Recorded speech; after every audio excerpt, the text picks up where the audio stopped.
Selanjutnya adalah video kumpulan dari bulan Oktober. Silakan dinikmati.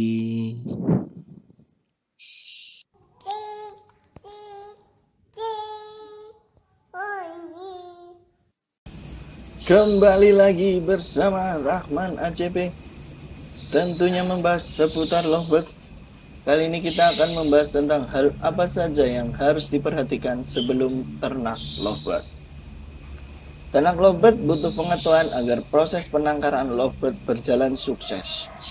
Namun teman-teman yang akan berternak lovebird harus mempelajari apa yang dibutuhkan sebelum berternak lovebird. Sebab jika asal ternak lovebird, maka yang dihasilkan tidak istimewa. Hal ini karena Anda tidak mengetahui ilmu genetika maupun cara merawat lovebird. Anda mungkin cuma tahu cara menyatukan lovebird jantan dan betina dalam satu kandang, kemudian ditunggu sampai kawin. Kalau cuma begitu saja, jangan berharap lebih mau menjadi penangkar yang sukses.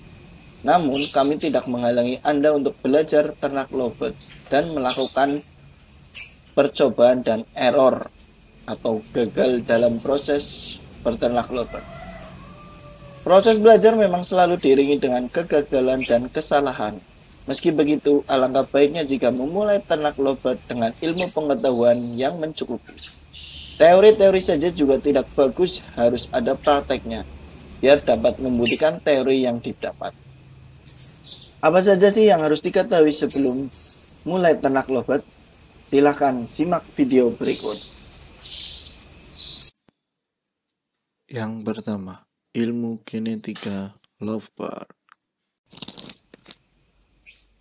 Ternak burung lovebird jelas berbeda dari burung kicau lainnya, sebab daya tarik burung ini tidak hanya pada sisi suara saja, melainkan juga bulunya. Mungkin beberapa burung-burung lain juga dapat diternak karena daya tarik warnanya, tapi untuk lovebird ini sangat luar biasa, warnanya bermacam-macam mutasi, jadi warnanya berbagai macam. Jadi pilihlah senangan kalian untuk berternak lovebird dari warna maupun suaranya. Jadi ada kemungkinan muncul mutasi warna pada burung lovebird. Mutasi warna lovebird bisa Anda lakukan melalui perencanaan yang matang, bukan sekedar ikut-ikutan apa yang sudah dilakukan peternak lovebird lain. Oleh sebab itu, semua penangkar lovebird idealnya memahami ilmu genetika lovebird. Kalaupun tak memahami, setidaknya mengetahui ilmu pewarisan gen lovebird. Banyak faktor dan penyebab yang menentukan mutasi warna lovebird tertentu. Beberapa diantaranya faktor dark factor atau disebut faktor gelap. Dilute melunturkan warna pasangan lovebird. Single faktor yaitu faktor tunggal lovebird. Dual faktor faktor ganda lovebird. Mutasi dominan, mutasi resesif, split, mutasi rangkai kelamin, dan lain sebagainya. Karena saya juga banyak juga yang belum paham, jadi hanya seperti itu saja penjelasannya. Untuk mempelajari ilmu dasar genetika lovebird, terutama mutasi warna lovebird, Anda dapat membaca di africanlovebirdsociety.com atau _genetic_index.html atau bisa dari sumber lain yang terpercaya. Jadi teman-teman sebelum berternak harus mengetahui minimal X dikali Y hasilnya jadi apa. Jadi kita harus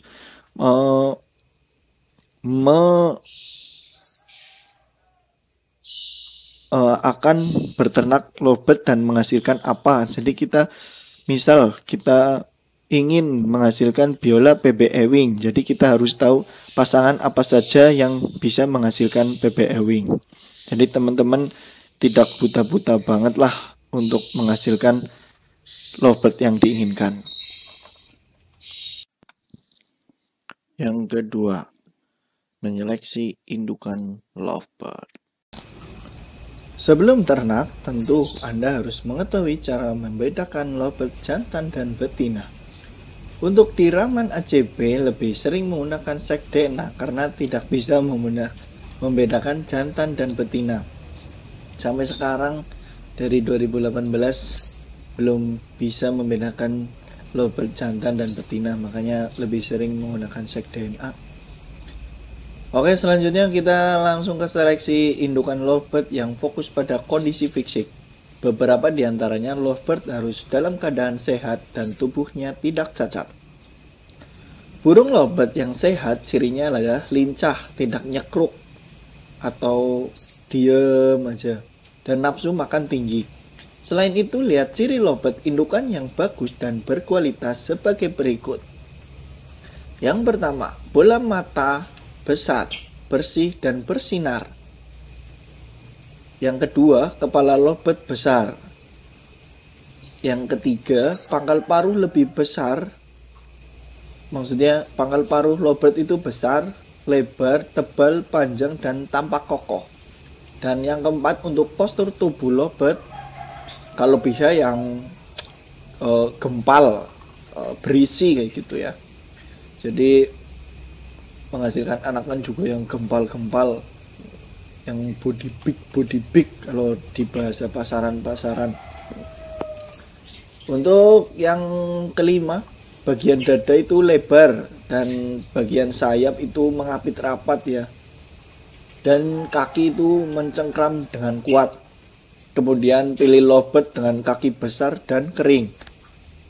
Selanjutnya untuk leher lovebird itu berisi ya, jadi kayak padat gitu loh, menjadikan suara ini kemungkinan besar itu untuk suara itu bagus untuk bagi-bagi teman-teman yang akan untuk lomba ya, ini bagus.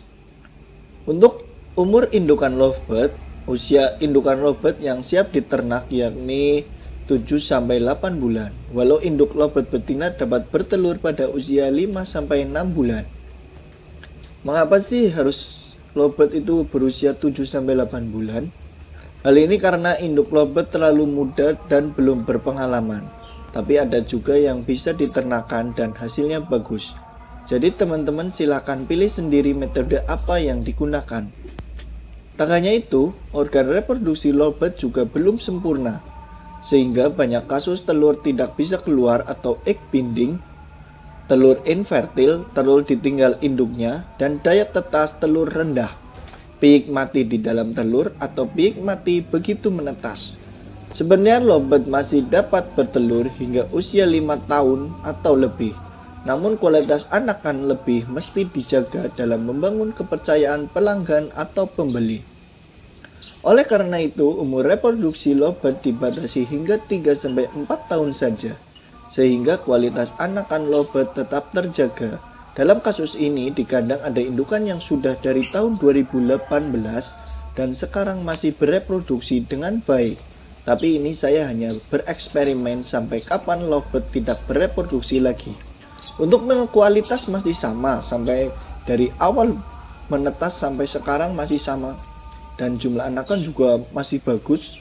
Jadi kita belum tahu sampai tahun keberapa lovebird berhenti beranak. Karena sudah dan kita berhenti dulu ya.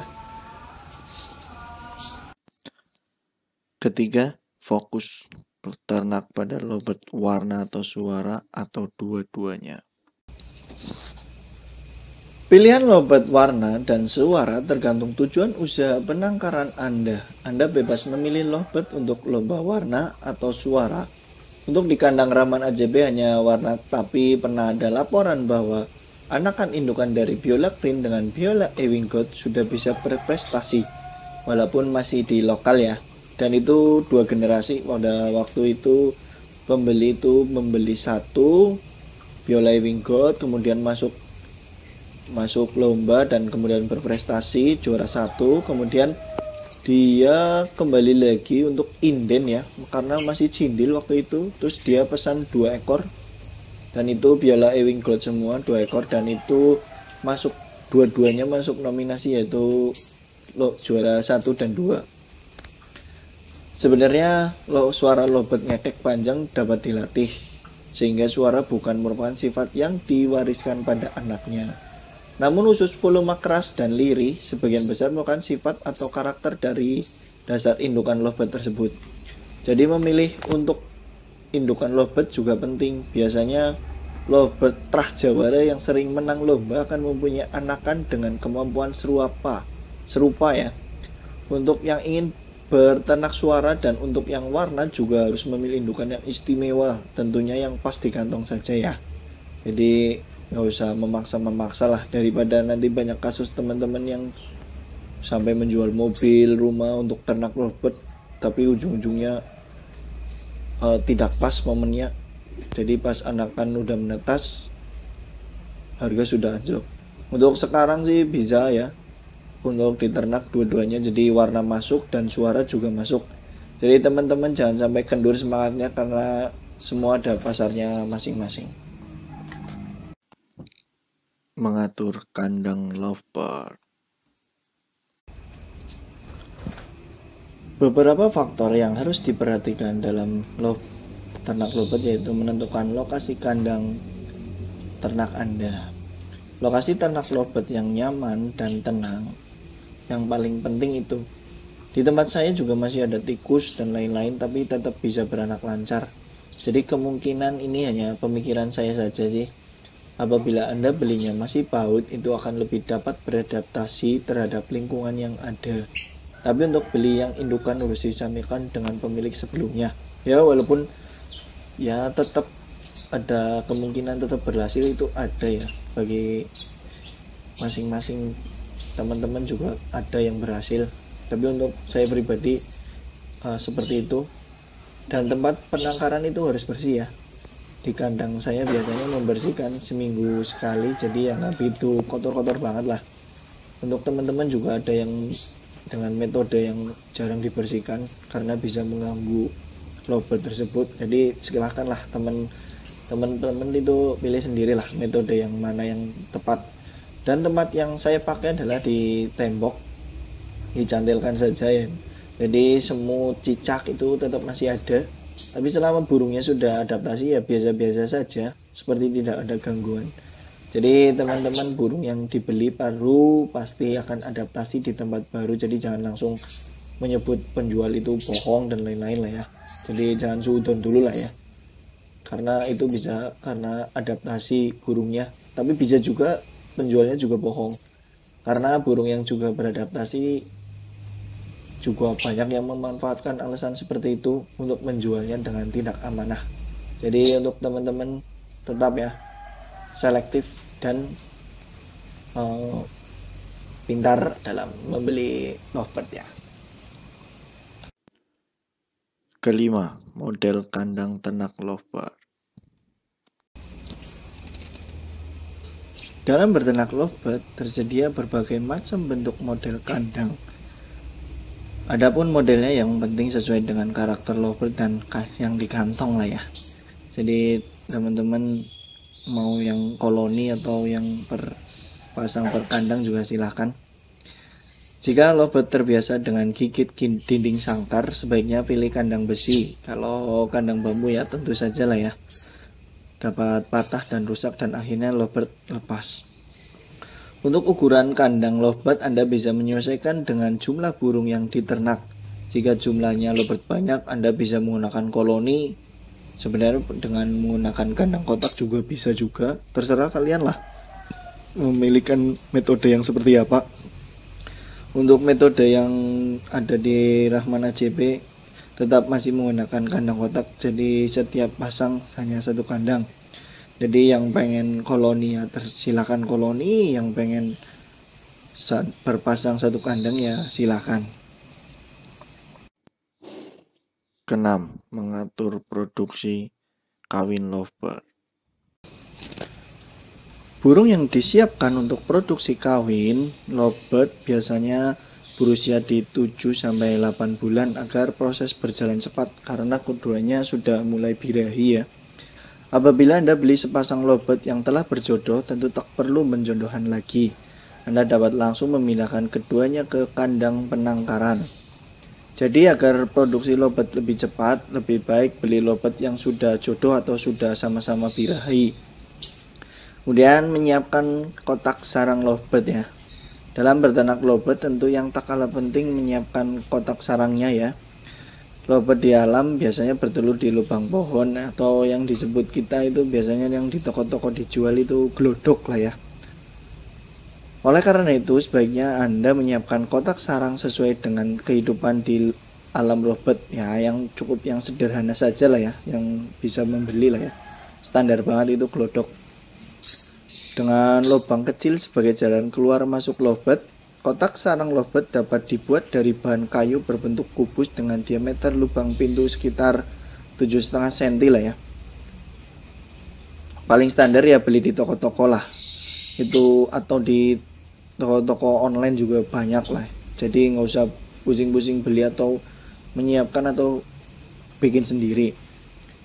Kemudian siapkan pula bahan-bahan untuk membuat sarang lovebird seperti serbuk bekas gergaji, biasanya langsung dikasih di glodok. Terus kulit jagung saya juga sering memakai.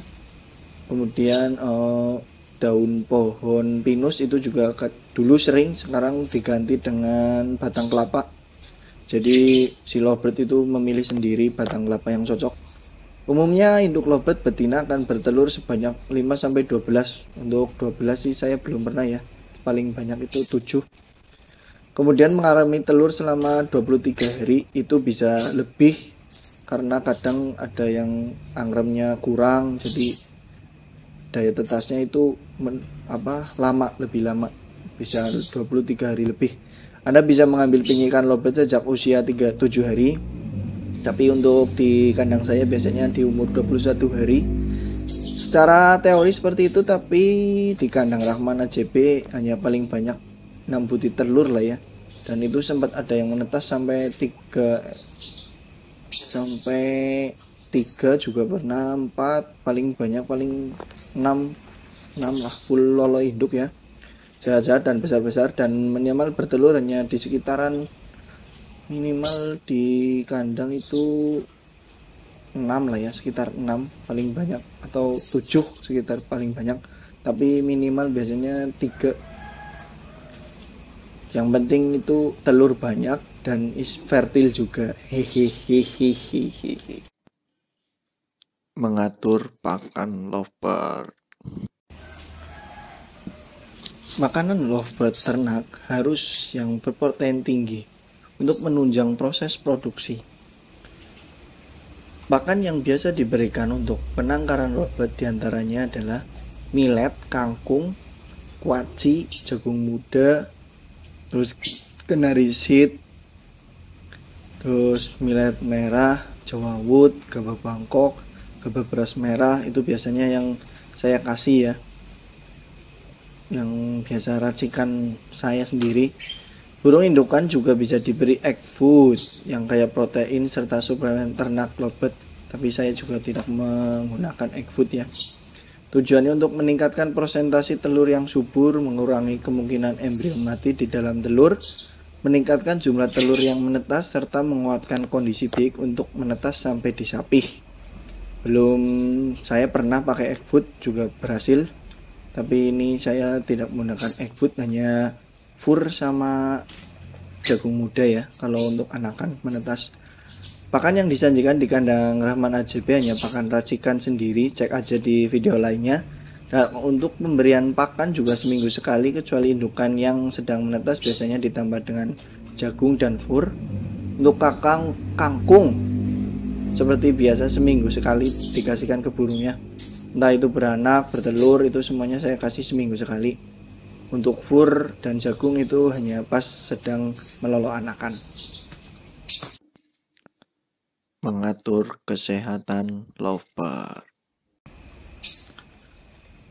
Anda harus mewaspadai segala macam penyakit yang menyerang kesehatan lovebird. Bisa saja asal lovebird untuk indukan sudah sakit, kemudian anak-anaknya juga ikut sakit semua. Hal seperti ini harus dihindari karena dampaknya akan sangat merugikan. Selain itu, lindungi burung dari penyakit musiman atau lokasi tertentu yang mempunyai banyak sumber penyakit.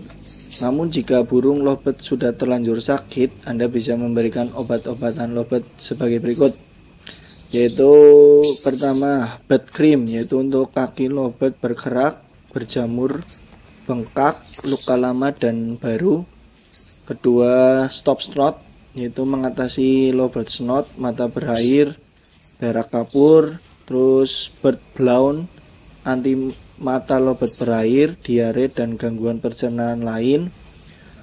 Kemudian Kitolot Plus mengatasi mata lowbat katarak akibat penyakit degeneratif dan penurunan daya tahan tubuh, peradangan mata karena snot, infeksi, mata bengkak dan mata berair.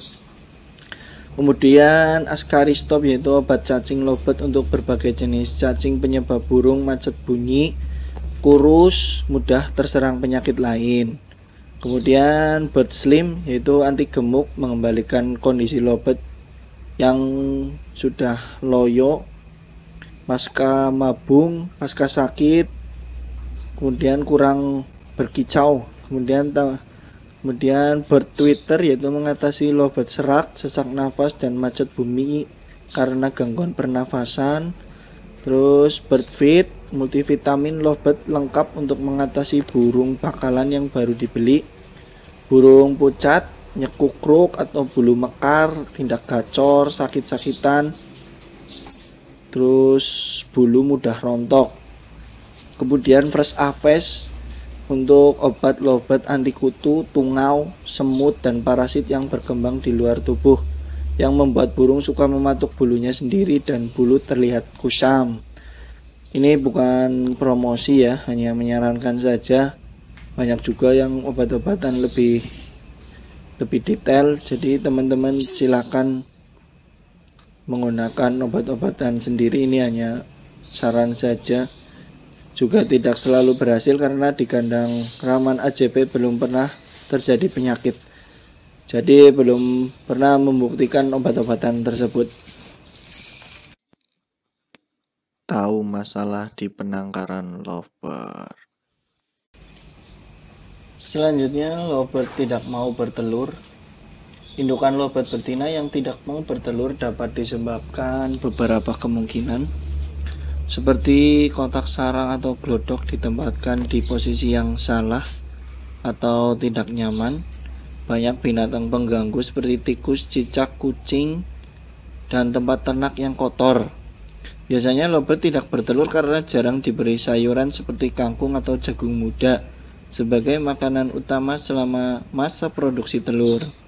Selain itu, ada kemungkinan burung lovebird masih muda dan belum memiliki pengalaman, sehingga lovebird belum dalam kondisi birahi yang cukup. Indukan tidak mau meloloh anaknya. Lovebird yang tidak mau meloloh anaknya biasanya karena birahinya kembali meningkat. Tak hanya itu, mungkin induk lovebird betina akan bertelur lagi, sehingga anaknya tidak diloroh. Masalah lain, indukan lovebird malah membuang anaknya dari sarang. Jika indukan lovebird sudah membuang anak-anaknya, berarti keduanya harus dipisahkan dan meloloh anakan lovebird sendiri. Jadi masalahnya juga banyak untuk lovebird ya. Jadi dieliminasi ya. Pakai ini bisa berjalan, pakai ini bisa berjalan terus sampai bisa menemukan cara merawat lovebird indukan tersebut. Jadi untuk burung satu dan burung lainnya itu berbeda-beda penanganannya. Jadi teman-teman juga harus lebih memperhatikan burung-burungnya. Cara memasarkan lovebird. Setelah berhasil berternak lovebird, sekarang anakan lovebird dengan jumlah yang banyak sekali, Anda dapat memasarkan atau menjualnya melalui media sosial seperti Facebook, Twitter, Instagram, hingga OLX atau Tokopedia lah. Banyak sekali lah platform yang lainnya. Semua layanan di media sosial dapat membantu memasarkan anakan lovebird dengan cepat dan gratis. Jadi nggak usah bingung-bingung, yang penting posting. Meski begitu, Anda tak perlu khawatir karena masih banyak website jual beli online untuk menjual burung lovebird. Jadi teman-teman nggak usah marah-marah kalau misal ada pembeli yang cuma tanya-tanya tok. Kalian saja juga kalau di toko pasti tanya-tanya dulu kan, nggak langsung beli ini beli itu beli itu. Jadi tetap masih ada transaksi penjualan pembeli ya. Kalau namanya penjual dan pembeli itu pasti akan tanya-tanya dulu silsilah terus anakan yang dihasilkan, terus banyak lagi lah ya, karena pembeli itu terserah mau tanya apa. Jadi teman-teman tetap harus sabar dan tetap posting terus sampai laku.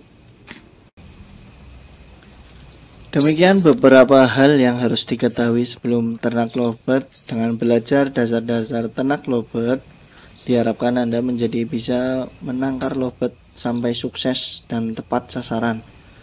Tidak ada yang tidak mungkin di dunia ini. Jika semua orang sudah berusaha mempelajari cara ternak sendiri, pasti semuanya bisa melakukannya.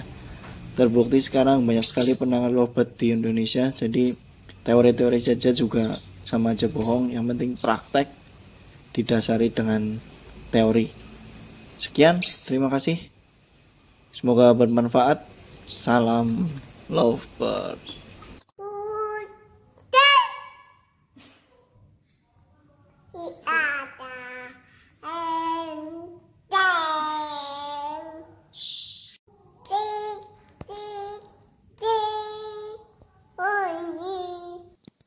Oke, kembali lagi bersama Rahman AJB, tentunya membahas seputar lovebird. Dalam video kali ini kita akan membahas tentang bagaimana kita bisa menghasilkan anakan biola BB Ewing. Tentunya dengan keindahan pada mutasi biola, maka belum lengkap kalau hasil anakan ternakan sendiri belum mencetak biola BB Ewing. Di sini kita akan menjodohkan visual biola dengan visual biola. Kenapa kita contohkan visual biola dengan visual biola? Karena dapat dipastikan anakan akan keluar visual biola semua. Dan perlu digarisbawahi, pasangan tersebut tidak terpacu pada sebelah kiri itu jantan dan sebelah kanan itu betina. Jadi kanan kiri bisa jantan dan betina. Gambar hanya sebagai contoh jenis kelamin bisa dibolak-balik. Apabila kita mempunyai satu biola bisa jantan dan betina, tapi kepengen mencetak biola BB Ewing, maka nanti kita cari jodohan apa yang pas agar anakan yang dihasilkan bisa keluar biola BB Ewing. Kalian nanti bisa cari jodohan mana yang pas yang sudah ada di kandang kita sendiri. Dan untuk gambar, saya ngambil di Google. Jadi selanjutnya langsung saja kita bahas. Pertama, biola green split blue dengan biola Ewing green split BB, biola green split blue dan biola BB Ewing, biola green split BB dengan biola Ewing green split blue, biola green split BB dengan biola Ewing green split BB, biola green split BB dengan biola Ewing blue, biola green split BB dengan biola Ewing mauve, biola green split BB dengan biola Ewing Vio, biola green split BB dengan biola BB Ewing. Kemudian untuk biola blue bisa dikawinkan dengan biola Ewing green split BB, biola blue dengan biola BB Ewing, biola mauve dengan biola Ewing green split BB, biola mauve dengan biola BB Ewing. Untuk pasangan biola Vio yaitu bisa dipasangkan dengan biola Ewing green split BB atau biola Vio dengan biola BB Ewing. Kemudian untuk biola Ewing green split blue bisa dicontohkan dengan biola BB atau langsung saja biola Ewing green split blue dengan biola BB Ewing. Kemudian biola Ewing green split BB dengan biola BB atau biola Ewing green split BB dengan biola BB Ewing. Kemudian biola Ewing blue dengan biola BB, biola Ewing blue dengan biola BB Ewing, biola Ewing mauve dengan biola BB, atau biola Ewing mauve dengan biola BB Ewing. Untuk biola Ewing Vio bisa dengan biola BB atau dengan biola BB Ewing. Kemudian untuk mutasi biola BB bisa kita pasangkan langsung dengan biola BB Ewing. Untuk mutasi biola BB Ewing dikawinkan dengan biola BB Ewing. Terima kasih sudah menonton, semoga bermanfaat. Jangan lupa subscribe. Salam lovebird. Semoga ternakan kalian bisa menghasilkan biola BB Ewing yang diinginkan. Terima kasih.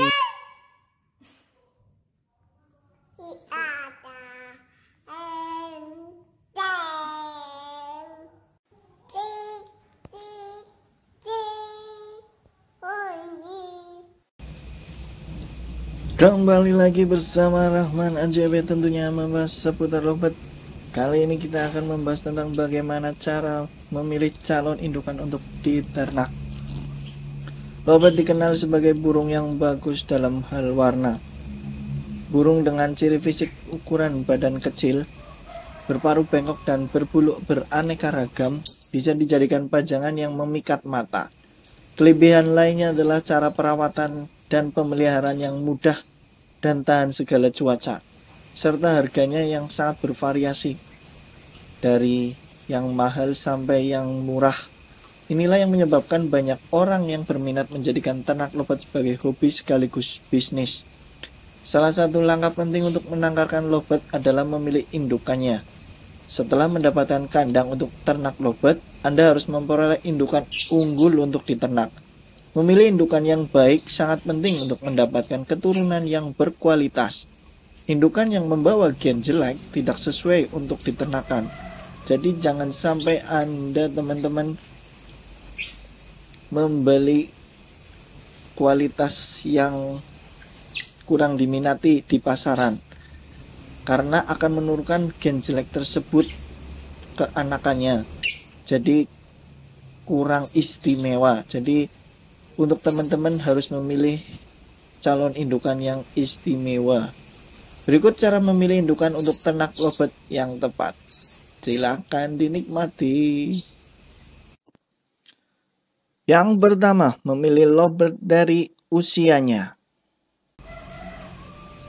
Untuk ternak lovebird, pilihlah burung yang berusia kurang lebih 1 tahun.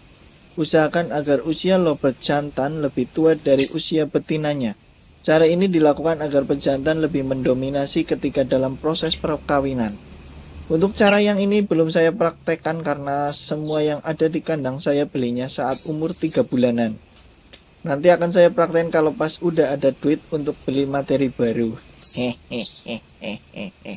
Jadi untuk teman-teman yang untuk memilih lovebird dari usianya bisa beli di umuran 1 tahun, karena usia tersebut adalah usia lovebird kawin. Jadi kemungkinan besar balik modalnya lebih cepat karena penjodohan terus langsung kawin terus langsung bertelur. Jadi lebih cepat balik modalnya, sepertinya begitu. Karena saya belum pernah mencoba menjodohkan lovebird umur yang 1 tahun. Karena saya belinya umur 3 bulanan, sekitar 3 bulanan, dan itu selalu berhasil untuk dijodohkan, dan sampai sekarang indukan tersebut masih ada dan masih produktif. Jadi saya belum praktek untuk usia yang 1 tahun dijodohkan. Bagi teman-teman bisa memilih indukan yang lovebird dari usianya dengan kurang lebih umur 1 tahun. Jadi lebih cepat beranaknya. Kedua, memilih lovebird yang sehat. Kriteria lovebird yang akan dijadikan indukan harus sehat. Perhatikan beberapa bagian tubuh burung, terutama matanya. Lovebird yang benar-benar sehat tidak mempunyai gangguan pada mata, semisal snot atau penyakit lovebird yang lain. Kemudian untuk kakinya, pastikan dalam keadaan sehat dan tidak lumpuh. Kaki burung juga harus kuat dan masih dapat mencengkram dengan erat.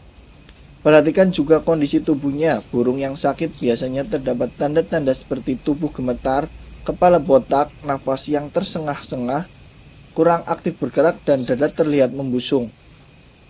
Ya, jadi untuk teman-teman yang akan berternak lovebird harus memilih lovebird yang sehat ya. Karena itu langkah pertama, harus lovebird yang sehat. Dan apabila membeli harus pertama videokan sebelum dikirim, dan setelah dikirim dicek kembali apakah sesuai dengan kondisi sebelum dikirim. Jadi Anda bisa langsung komplain apabila terjadi kecacatan terhadap lovebird tersebut. Jadi kasusnya tidak berlarut-larut. Jadi setelah burung sampai dicek dan langsung dicek, dan apabila ada kekurangan langsung komplain saja terhadap penjualnya, maaf, langsung komplain ke penjual karena lovebird tidak sesuai dengan yang dikirim. Untuk mata jangan sampai kena penyakit mata ya, karena rawan sekali penyakit mata itu menyebabkan lovebird mati. Karena saya pernah kejadian lovebird tersebut kena snot, udah saya sembuhkan tapi ujung-ujungnya tetap mati. Jadi untuk penyakit snot ini sangat sering membunuh lovebird ya. Kemudian untuk kaki, biasanya untuk kaki saya harus full, tidak boleh ada yang jenaka atau patah kukunya ya. Walaupun untuk ternak tidak masalah, tapi untuk keindahan burungnya kan kurang estetika. Jadi kalian teman-teman harus memilih dengan cermat. Untuk kakinya harus full semua, jangan ada yang cacat. Kemudian untuk jangan sampai gestang ya, walaupun gestang ada kemungkinan untuk bisa tetap beranak, tapi untuk saya pribadi belum pernah menjodohkan lovebird gestang. Jadi untuk teman-teman lebih memilih lovebird yang sehat, dan jangan pas saat lovebird yang gundul, karena bulunya sudah tidak ada, kurang estetik untuk dilihat.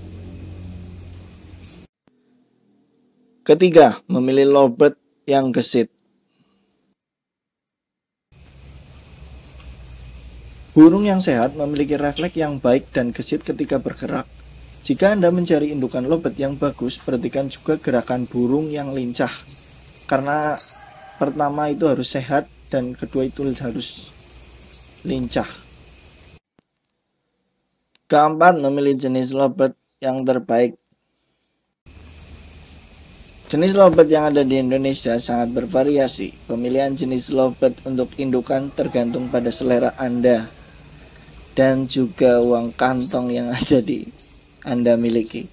Tapi jika ingin menghasilkan banyak keuntungan nantinya, pilih jenis lovebird yang paling mahal karena masih belum banyak yang punya, tapi yang sesuai dengan kemampuan teman-teman saja. Karena fenomena yang ada, banyak sekali teman-teman yang pas beli mahal, pas sudah beranak harganya anjlok. Juga harus bisa membaca selanjutnya lovebird apa yang akan ramai. Untuk di tempat saya, materi termahal hanya di Pale Fallow dengan Pale Fallow. Padahal masih banyak jenis yang belum dimiliki seperti Aqua, Yellowface, Pale, dan Dun Fallow, dan masih banyak lagi jenis mutasi lovebird. Jadi perjalanan kandang saya masih jauh dan masih kurang lengkap materinya.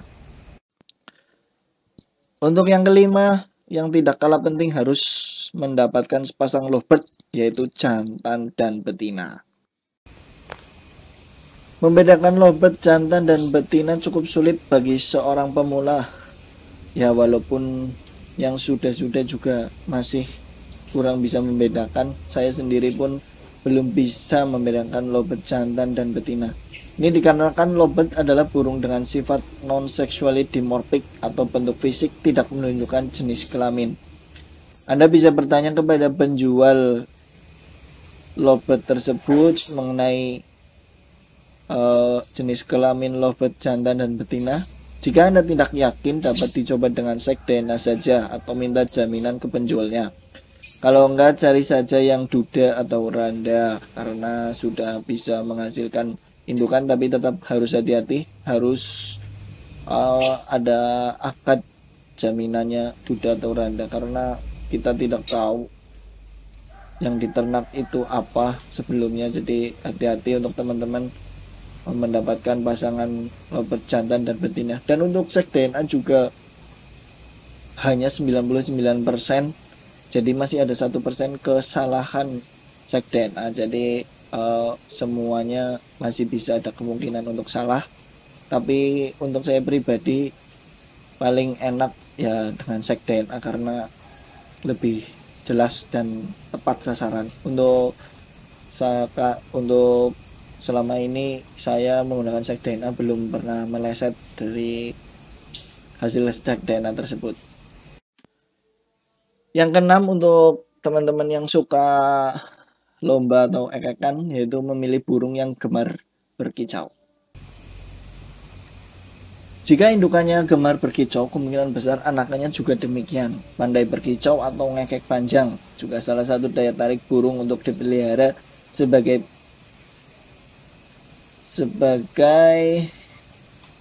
untuk lomba atau untuk di rumah untuk pajangan saja, selain bentuk dan warnanya yang cantik. Untuk kasus ini di kandang sada sudah pernah ada laporan dari pembeli bahwa anakan yang dihasilkan pernah masuk nominasi juara 1, walaupun hanya di lokal saja di sini. Jadi bagi teman-teman yang gemar ikut lomba, bisa diikuti ternak yang bisa ngekek panjang. Untuk cerita singkat saja, pembeli ini awalnya cuma beli 1 ekor biola Ewing Gold. Setelah sudah juara, pembeli ini membeli materi lagi 2 ekor biola Ewing Gold, adiknya dari yang pertama yang dibeli. Walaupun masih cindil sudah dipesan, karena dia takut bisa kejual orang lain, dan saatnya sudah beli 2 ekor dan masih usia belibu untuk lombanya. Anakan tersebut masuk juara 1 dan 2. Jadi untuk teman-teman yang ternak untuk ekekan atau lomba, masih ada pasar yang membutuhkan. Jadi jangan ragu untuk ternak warna sekaligus ekekan, karena pasarnya masih ada. Kemudian ini sudah di ujung pembahasan kali ini. Untuk memilih indukan untuk di ternak lobet bisa menggunakan cara-cara tersebut, khususnya untuk Anda yang baru memelihara lobet. Hal yang perlu diingat adalah indukan lobet berkualitas sangat menentukan kualitas anakan yang dihasilkan.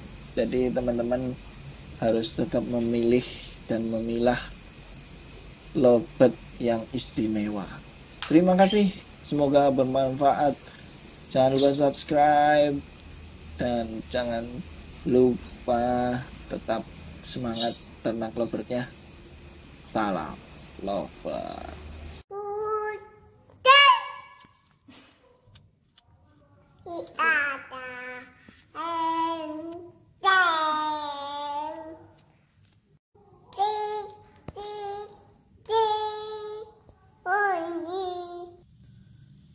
Oke, kembali lagi bersama Rahman AJB. Video kali ini kita akan packing burung untuk dikirim ke Sidoarjo, yaitu biola PP Ewing PF 1 ekor. Ini sisa 2 ekor, yaitu biola green dan biola green split PF.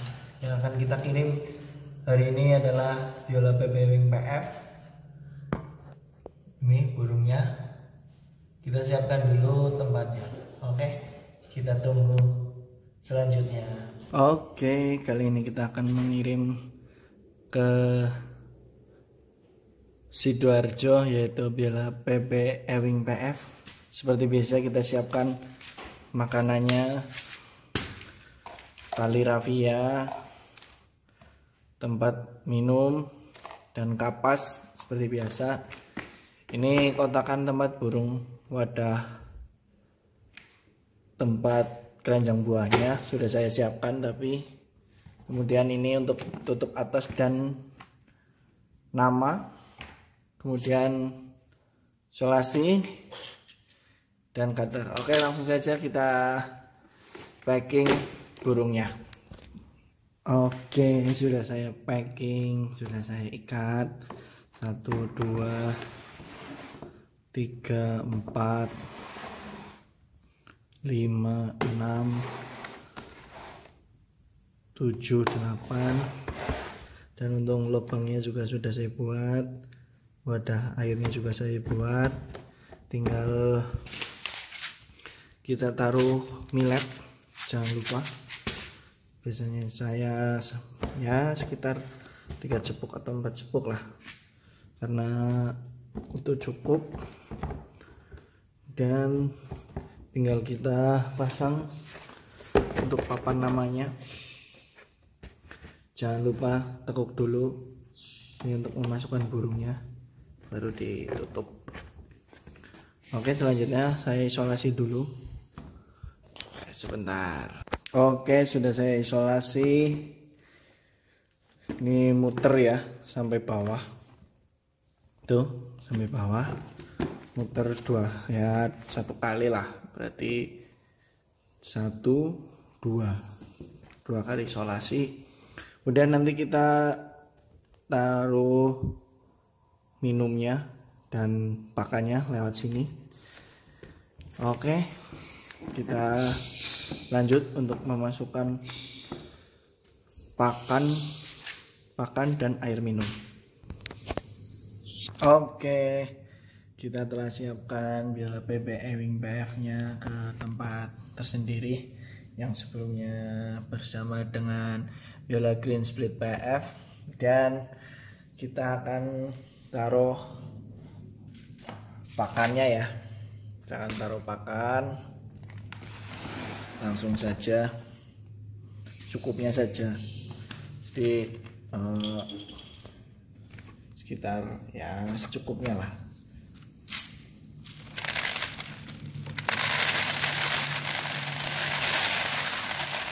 Biasanya 3 cukup lah, 3 cukup udah cukup untuk perjalanan sampai Sidoarjo ya.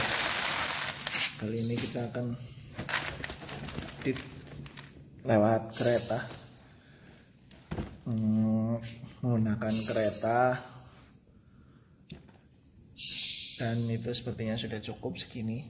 Kita harus cukupnya saja, dan kita taruh air ya sebentar. Ini tempat airnya. Oke, airnya juga sudah saya siapkan, sudah saya kasih air, dan tinggal kita masukkan biola PB Ewing-nya. Semoga selamat sampai Sidoarjo. Oke, langsung kita pegang saja.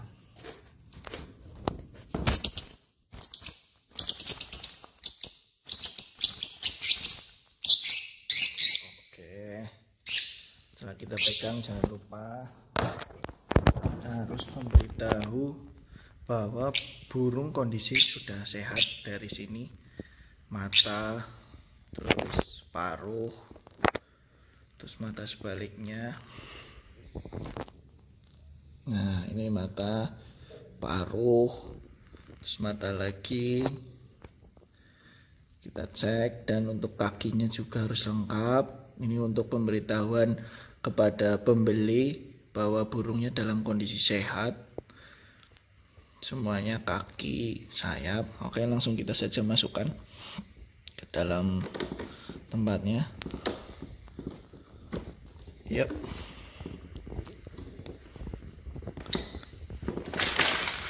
Oke, sudah kita masukkan ini ya, biola PB Ewing PF kirim Sidoarjo. Oke, langsung kita tutup, kita selesaikan paketannya. Tunggu sebentar. Oke, setelah rapi kita tinggal kasih nama penerima dan pengirim, lalu langsung kita berangkat ke tempat pengiriman. Oke, sekian pengiriman burung biola PB Ewing PF ke Sidoarjo. Terima kasih. Salam lovebird.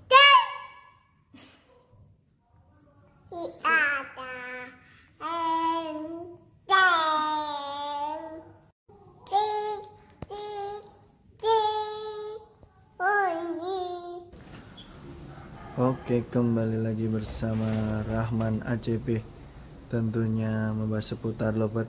Video kali ini kita akan memanen lovebird biola dari indukan biola blue dengan biola Ewing Green Blue, menghasilkan 3 ekor anak, yaitu biola blue 2 ekor dan biola Ewing Green Split Blue.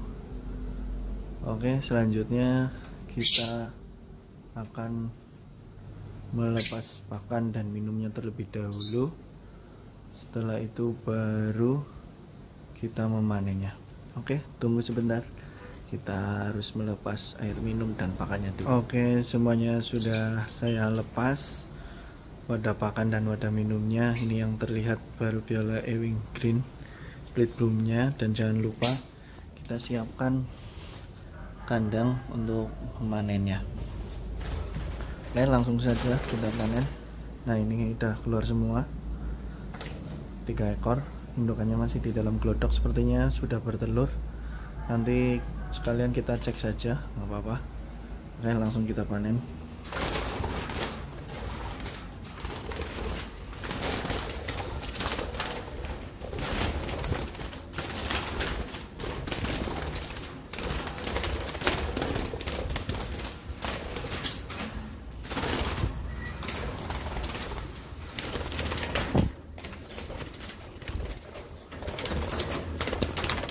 Ya, karena ini lolo induk ya, jadinya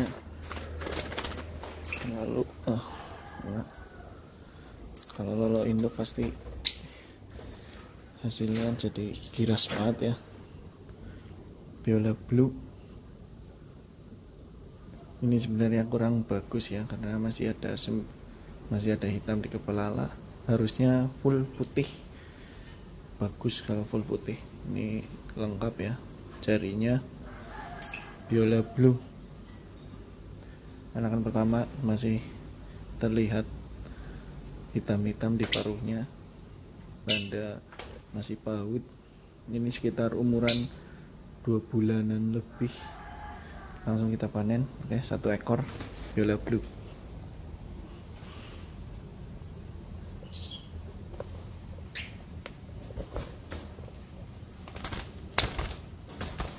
Oke, kemudian ini lagi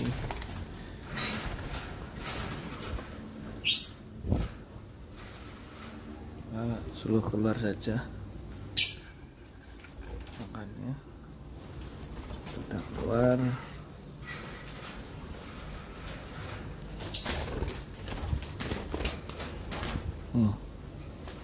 Kena Biola Ewing Green split blue ya, karena indukannya ada split blue nya. Ini masih kalah kuat nih, masih gigit. Ini split blue ini juga kurang bagus karena masih ada merah hitam-hitamnya di kepala. Seharusnya ini full merah, itu yang bagus. Kaki utuh, sayap juga masih bagus, masih ada merah-merahnya, masih ada hitam-hitamnya pada paruh, menandakan ini masih baut. Oke, langsung saja kita masukkan.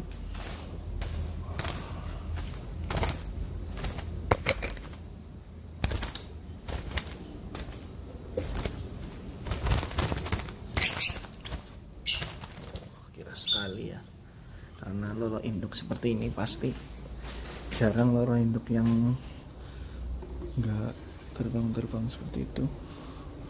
Oke, kita satunya masih di dalam glodok, harus dikeluarkan. Nah kan, mas, ada 4 ekor, ada 4 telur, udah bertelur.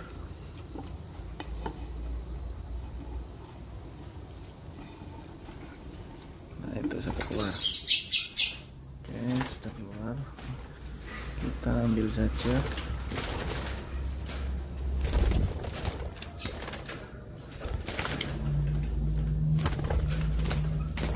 Kurang 1 ekor lagi. Kayak kena. Ini Biola Blue lagi.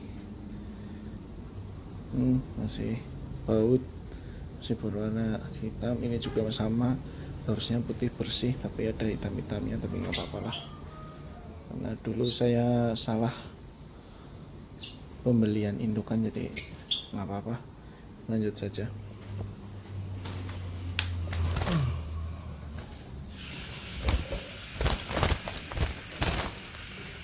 Oh, 3 ekor Biola Blue 2 ekor dan Biola Ewing Green 1 ekor.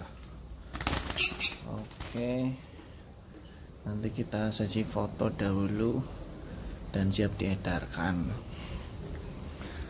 Kemudian untuk sarang selanjutnya, perawatan seperti biasa, kita pembersihan pada glodok. Nanti saya akan mengambil alatnya dulu sebentar. Oke, selanjutnya pembersihan pada glodok. Ini harus hati-hati karena indukan sudah bertelur. Ini seperti biasa kita bersihkan, nanti kita bersihkan dulu sebelah sini karena ini indukan yang cukup nurut ya, jadi saya buka seperti ini tidak apa-apa, tapi sebenarnya ini bahaya sekali karena ini bisa menyebabkan burung lepas ya, jadi kalian harus hati-hati saat melakukan pembersihan.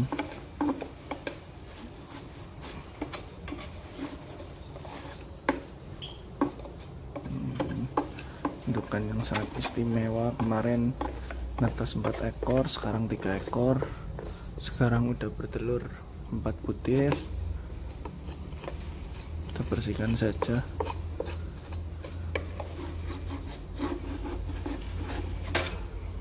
Biar dia lebih nyaman untuk bertelurnya. Sisa sarangnya kita biarkan saja, nanti kita tambah sarang sedikit lagi sepertinya. Satu.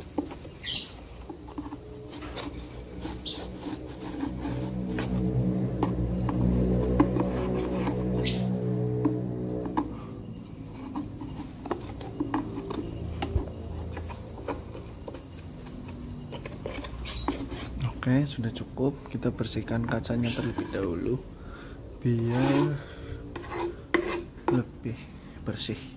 Oke, sebentar ya, saya bersihkan dulu kacanya. Oke, kacanya sudah dibersihkan. Ini langsung kita pasang aja biar bisa kita pemantauan telurnya bisa mudah karena lebih bersih. Oke, langsung saja kita pasang. Ini baru panen langsung bertelur, luar biasa. 4 telur, semoga bisa menetas. Langsung kita tutup dan biarkan, jangan diganggu. Ganggunya pada saat panen saja dan pada saat akan menurut perhitungan menetas. Kita cek lagi.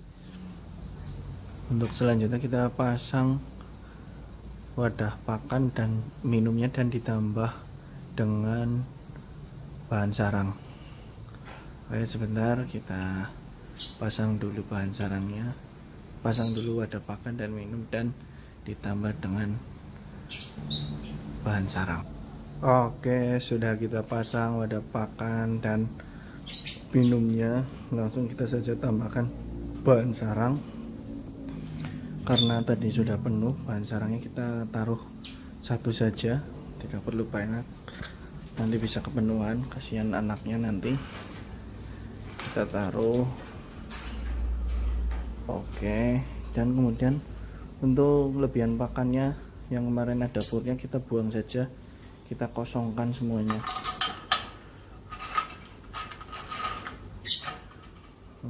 Terus langsung kunci ya, jangan lupa karena saya pengalaman pernah lepas. Oke, terima kasih. Ini panen hari ini dari indukan Biola Blue dengan Biola Ewing Green Split Blue menghasilkan 3 ekor anakan, yaitu Biola Blue dan Biola Blue 2 ekor dan Biola Ewing Green Split Blue. Oke, terima kasih sudah menonton, jangan lupa subscribe.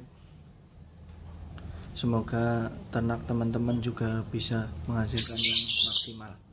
Terima kasih, salam lovebird.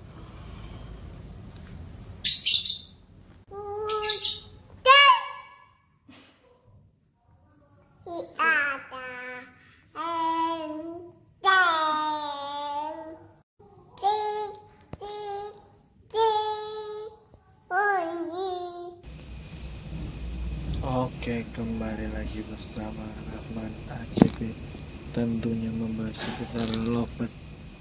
Kali ini penjelasan tentang jenis mutasi burung falau yang disampaikan oleh Dick van den Abele.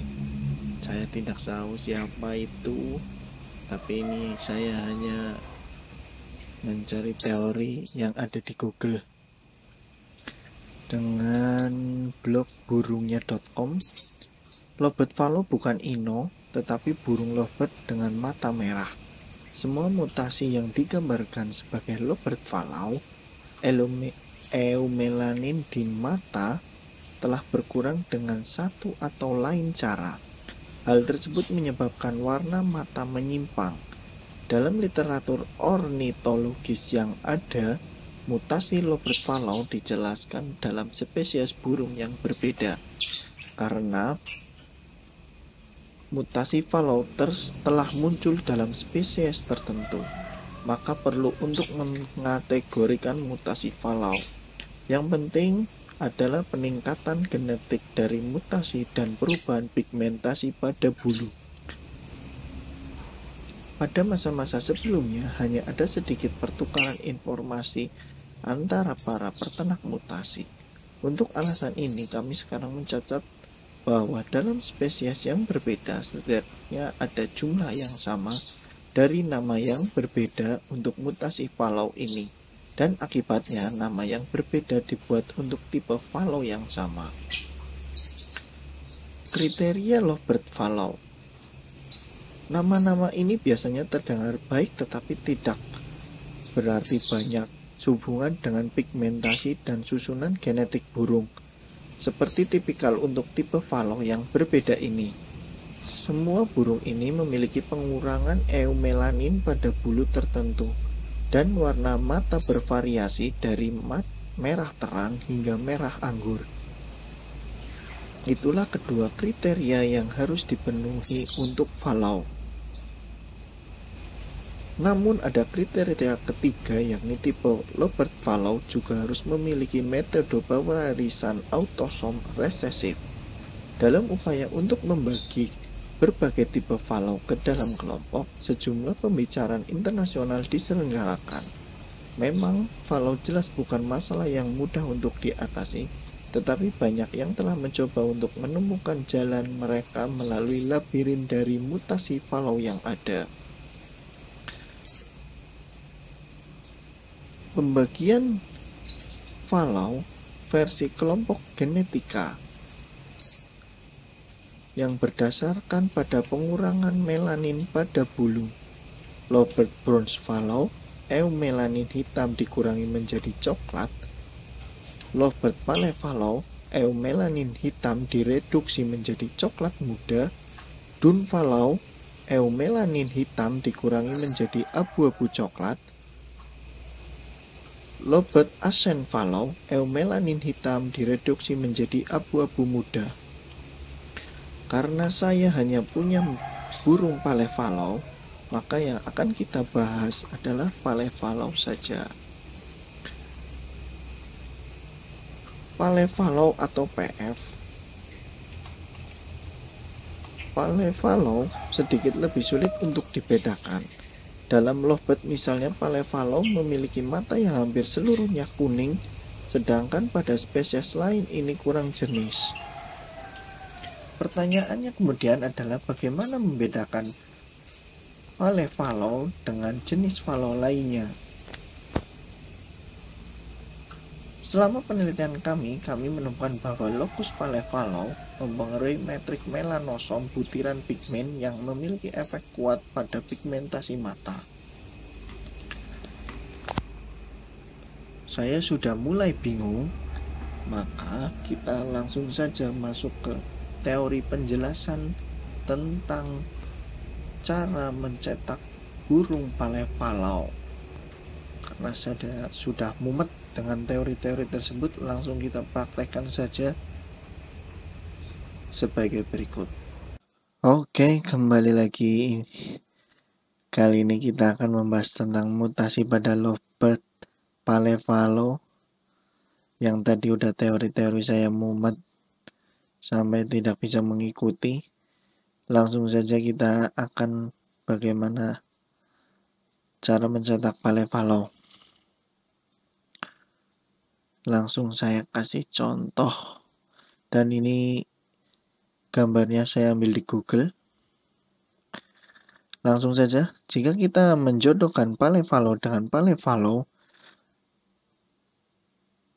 namun banyak kabar yang beredar bahwa pasangan pale fallow dengan pale fallow akan menghasilkan anakan yang cacat. Tapi saya akan membuktikan bahwa kabar yang beredar benar atau tidak dengan mencoba menjodohkan Palevalo dengan Palevalo.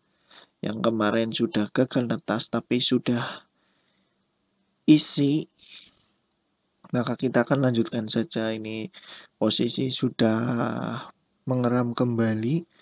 Tunggu waktunya saja sekitar 21 hari. Kita tunggu perkembangan selanjutnya. Oke, kita kembali lagi pembahasan terhadap apabila kita menjodohkan Palevalo dengan Palevalo, maka anakan yang dihasilkan 100% Palevalo. Untuk pasangan yang selanjutnya, yaitu Palevalo dengan non-Palevalo, maka anakan yang dihasilkan 100% split Palevalo. Pasangan selanjutnya, kita bisa menghasilkan mutasi visual Palevalo dengan biaya lebih murah, yaitu dengan memasang Palevalo dengan split Palevalo.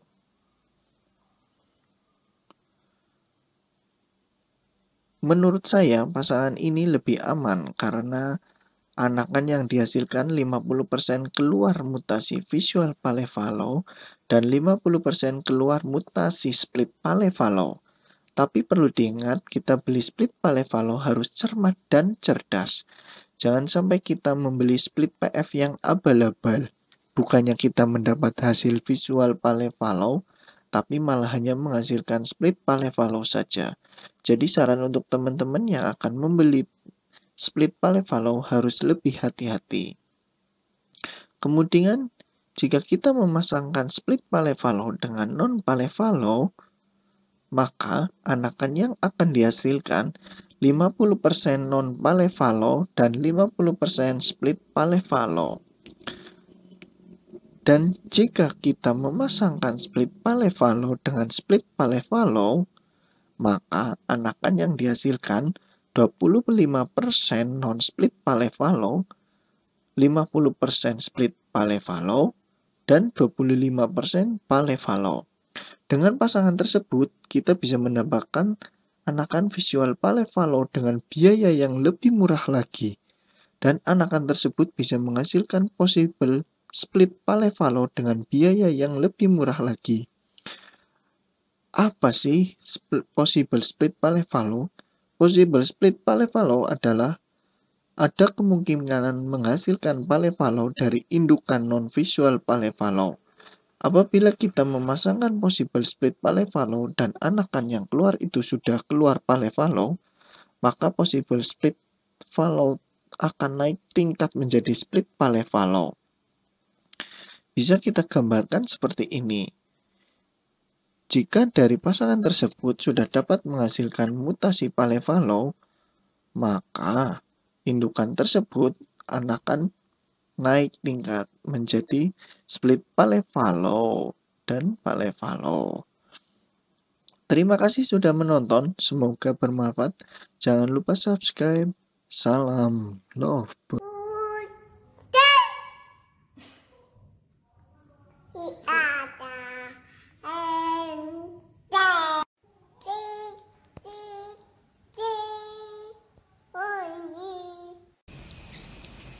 Oke, kembali lagi bersama Rahman AJB, tentunya membahas seputar lovebird. Video kali ini kita akan membahas cara aman untuk bertransaksi online menggunakan Rekber. Rekber apa sih Rekber? Rekber itu rekening bersama.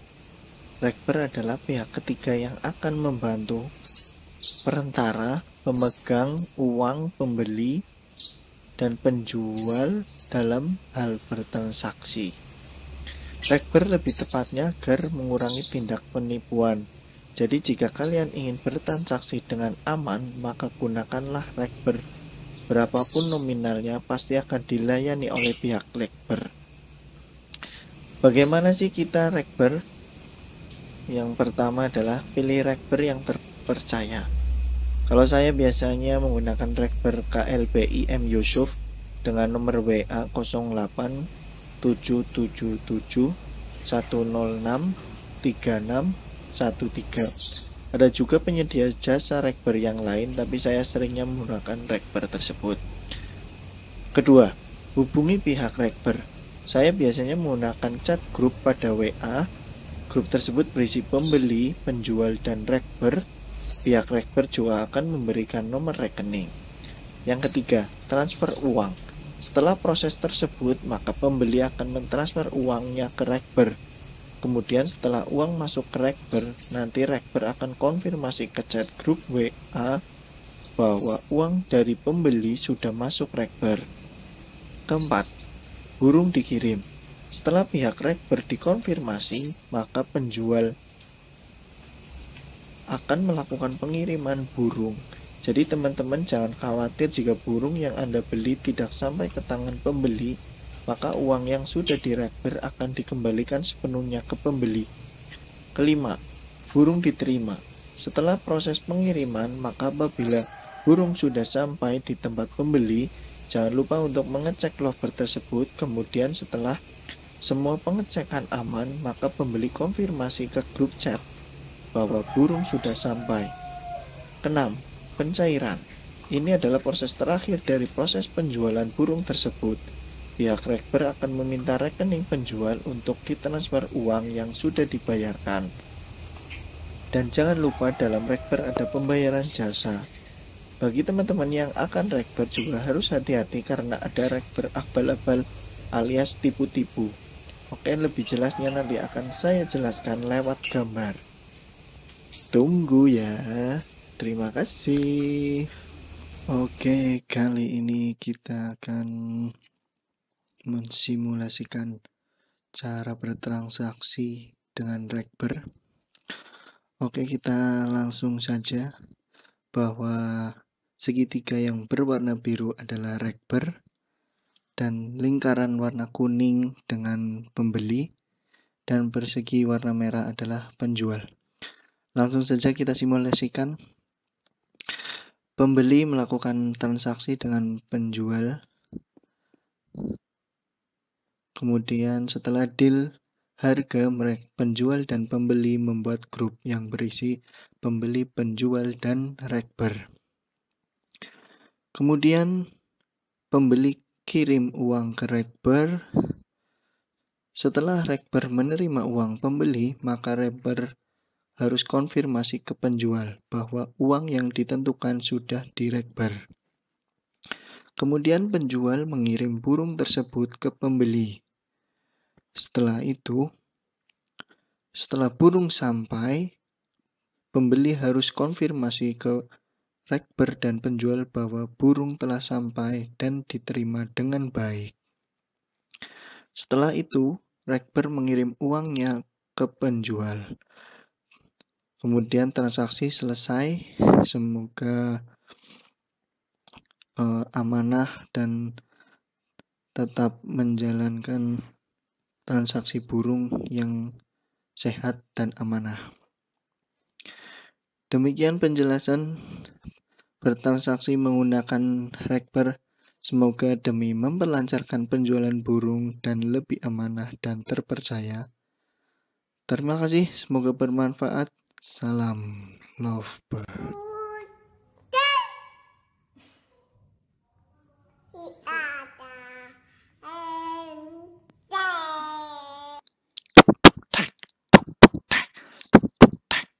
Terima kasih, semoga bermanfaat. Jangan lupa subscribe.